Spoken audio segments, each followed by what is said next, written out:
Okay, in this video we're going to talk about chipping, certainly little shots out of the rough green side, and how the wedge can work better and make these shots more consistent.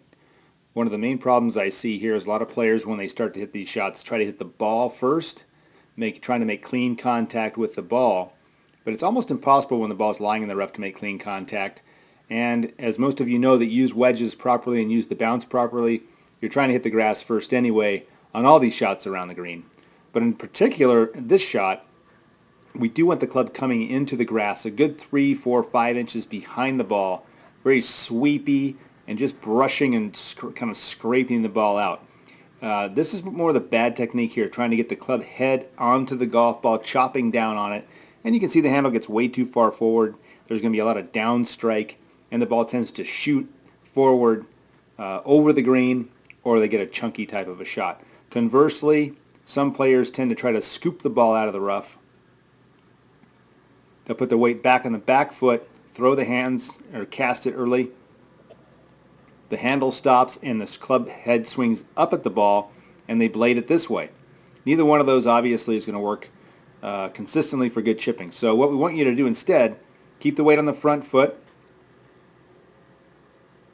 Weight is going to be here, probably 80% of your weight on the front foot. Handle slightly forward. When the club goes back, there is some hinge to it. Don't have to hinge it a ton, but there is some hinge. And now the real key is to make sure when the club comes down that it's going to come down and bottom out back in here behind the golf ball.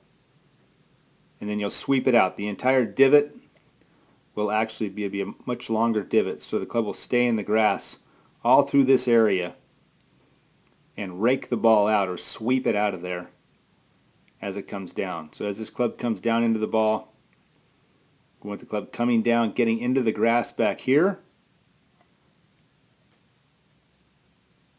going through the grass, running into the golf ball, then the ball will go up the club face onto the green. Club then comes on through.